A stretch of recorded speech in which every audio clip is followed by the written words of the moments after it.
Explorers. Welcome back to the new fall season of Explore. I'm Mr. Jeff, and we've got a whole new lineup now of new explorers that we're going to be doing between now and December. So we're going to start off with a zine. Do you know what a zine is?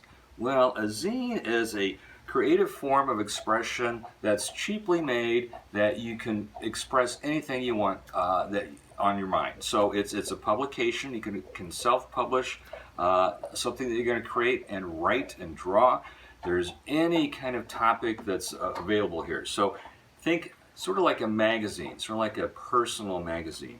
So I'm going to show you some examples today of some ideas for zines and what you might want to think about doing. But again, there are endless possibilities. First of all, these are some that one of my former students, Sean Atkins, did several years ago. I just want to show you these. He's designed the cover.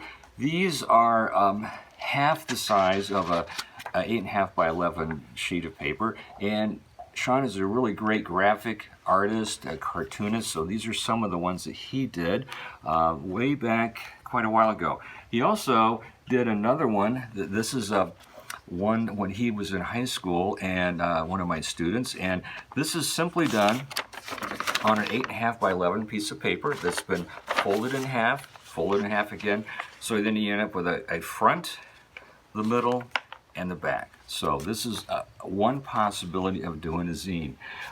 There's other possibilities too, and you have to ask yourself, what do you want your zine to say? What are you trying to express? And what makes a zine fun? What's your message? What's your theme? Those are some questions to ask yourself. Another idea is to do a smaller format. Now this is one that I created, and it's called What's in the Freezer? So let's see what's in the freezer. Okay, here's orange juice, Papa Don's, field roast, Korean vegetable dumplings, Kodak Ektachrome film, and dog bones filled with peanut butter. The end. So it could be really fun. It could be just silly. It doesn't have to be a serious message, but it could be if you want to. Here's another example. I'll just kind of give you a close-up on this one. This is a little different format. This is bigger. So this is going to be the 5.5 by 4.25 size. So on this one, it's called 10 Big Insect and Animal Adventures. And I decided to use rubber stamps on this one. So we have a lot of different rubber stamps. So I selected a theme of animals and insects. So let's see what they're going to do here. Here's the first one. And I open this up, and we've got bees buzzing at a birthday party. And then we got kitty cats going to fly a kite, and centipedes at a New Year's dance, dragonflies entering a state fair pie contest, flies solving complex math problems, flamingos singing Christmas carols, loons on a moon mission, and ladybugs for dinner, gecko piano duet, and spiders knitting a sweater, a group knitting. So the end. So on that one, my theme was started with the materials that I had, which were stamps of insects and animals. So these are just some ideas, but again, there's endless possibilities. Let me just show you a couple different ways you can do this.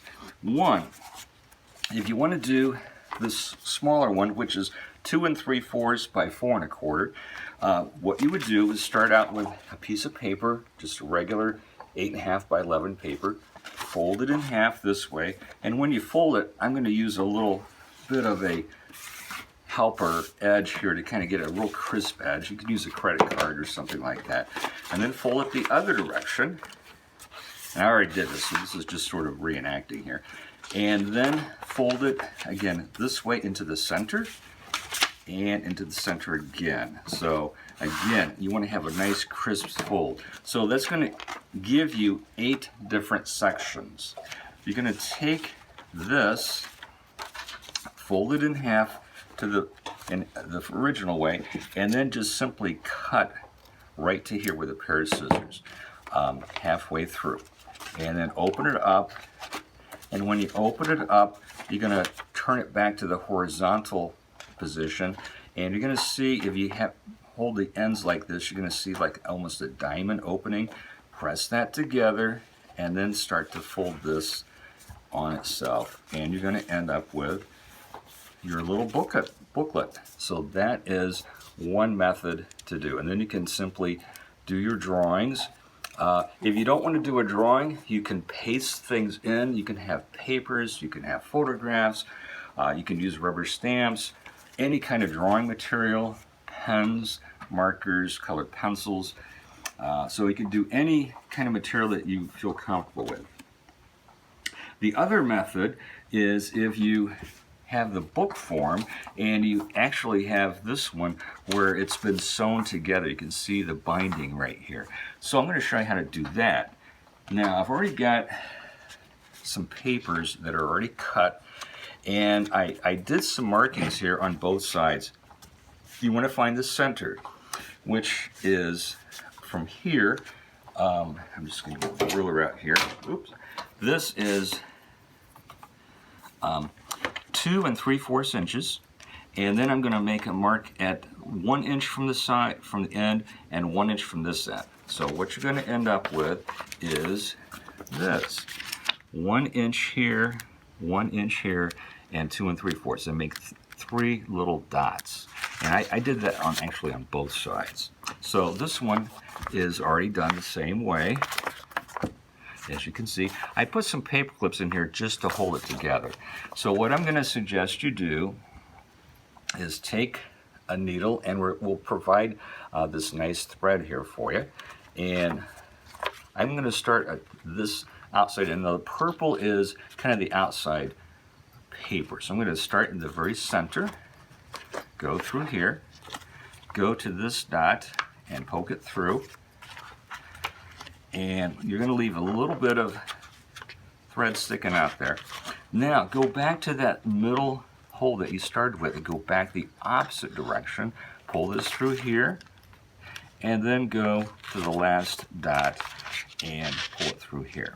Now what you'll do is tie your 2 ends together, and I'm just going to do this right here. And then do another knot so it's going to secure. And you can trim off your ends here. And take out your paper clips. Then you can take this and simply use a glue stick or some glue to then attach it to another heavier backing piece of paper, which could be your cover. Okay, and we can provide that for you too. Your VBDL libraries will provide the materials for you.